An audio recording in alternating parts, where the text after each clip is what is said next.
रूस यूक्रेन युद्ध पर ट्रंप और पुतिन में क्या बात हुई? रूस यूक्रेन युद्ध रोकने पर क्या पुतिन हो गए राजी? क्या यूक्रेन में कब्जे की जमीन छोड़ देंगे पुतिन? ट्रंप और पुतिन के बीच किन शर्तों पर बनी बात? ऐसा पहली बार हुआ है 70-80 सालों में। दुनिया के वो दो देश जो किसी समय कोल्ड वॉर के दौर से गुजर रहे थे, एक दूसरे पर परमाणु मिसाइलें ताने हुए थे, एक दूसरे को शक की नजर से देखते थे, एक दूसरे पर हमला करने के लिए 24 घंटे तैयार रहते थे, वो देश मिलकर जंग रोकने की बात कर रहे हैं, एक दूसरे के प्रस्ताव और शर्तों का सम्मान कर रहे हैं। दुनिया एक नया दौर देख रही है जिसमें रूस और अमेरिका साथ खड़े दिख रहे हैं। इसकी बड़ी वजह रूस और यूक्रेन जंग है, जिसको लेकर एक बड़ा डेवलपमेंट सामने आया है। रूस यूक्रेन युद्ध को लेकर अमेरिका के राष्ट्रपति डोनाल्ड ट्रंप और रूसी राष्ट्रपति व्लादिमीर पुतिन के बीच मंगलवार को लंबी फोन पर बातचीत हुई। ये बातचीत शाम 7:30 बजे शुरू हुई, जो कि 3 घंटे से ज्यादा समय तक चली। बातचीत के बाद अमेरिकी राष्ट्रपति डोनाल्ड ट्रंप ने सोशल मीडिया पर पोस्ट किया और बताया कि यह बातचीत बहुत अच्छी और फायदेमंद रही। ट्रंप ने कहा, रूस के राष्ट्रपति पुतिन के साथ आज मेरी फोन पर बातचीत बहुत अच्छी और प्रोडक्टिव रही। हम सभी ऊर्जा और बुनियादी ढांचे पर तत्काल युद्ध विराम पर सहमत हुए। हम पूर्ण युद्ध विराम के लिए तेजी से काम करेंगे और इस बहुत भयानक युद्ध को समाप्त करेंगे। अगर मैं राष्ट्रपति होता तो यह युद्ध कभी शुरू ही नहीं होता। शांति के लिए अनुबंध के कई तत्वों पर चर्चा की गई, जिसमें यह तथ्य भी शामिल है कि हजारों सैनिक मारे जा रहे हैं और राष्ट्रपति पुतिन और राष्ट्रपति जेलेंस्की दोनों इसे समाप्त होते देखना चाहते हैं। यह प्रक्रिया अब पूरी तरह से लागू है और हम उम्मीद करते हैं कि मानवता की खातिर हम यह काम पूरा कर लेंगे।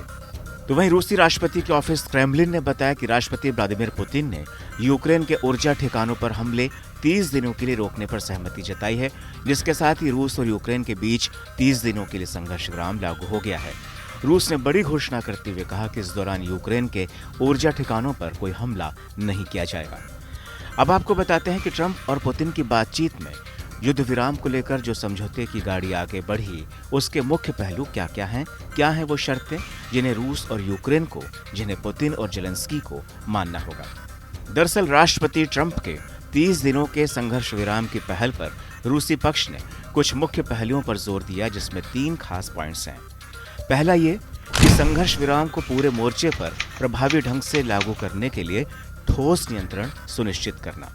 दूसरा ये कि यूक्रेन में जबरन सैन्य भर्ती को रोकना। और तीसरा ये कि यूक्रेनी सशस्त्र बलों के पुनः शस्त्रीकरण पर रोक लगाना।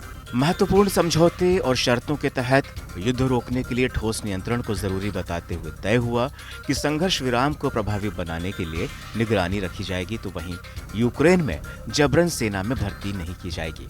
साथ ही अब यूक्रेन को लड़ने के लिए हथियारों की आपूर्ति बंद कर दी जाएगी, यानी यूक्रेन को नए हथियार अब नहीं मिलेंगे। ये सबसे बड़ी बात है।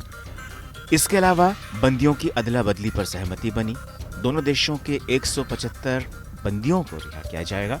रूस गंभीर रूप से घायल 23 यूक्रेनी सैनिकों को भी छोड़ने पर सहमत हुआ है। इसके साथ ही ब्लैक सी में हमले नहीं होंगे। रूस अब ब्लैक सी में व्यापारिक जहाज या फिर दूसरी जो संपत्तियां हैं उन पर हमला नहीं करेगा। तो वहीं ऊर्जा डील को लेकर जो महत्वपूर्ण बात हुई वो ये कि रूस और यूक्रेन के बीच ऊर्जा सेक्टर पर हमले बंद होंगे, ताकि अर्थव्यवस्था स्थिर हो सके। स्थायी शांति की दिशा में दोनों देशों ने कदम बढ़ाया है। अमेरिका और रूस एक संयुक्त समिति बनाएंगे जो कि स्थायी युद्ध विराम के उपायों पर काम करेगी। सबसे बड़ी बात यह है कि समझौते का पालन अनिवार्य है, यानी यदि कोई पक्ष इस समझौते का उल्लंघन करता है तो उस पर अंतर्राष्ट्रीय प्रतिबंध लगाए जा सकते हैं। बहरहाल यह केवल एक अस्थायी संघर्ष विराम नहीं है, बल्कि इसे स्थायी शांति की दिशा में पहला कदम माना जा रहा है। ऐसे में देखने वाली बात होगी कि पुतिन और जेलेंस्की इस समझौते को आगे कैसे बढ़ाते हैं।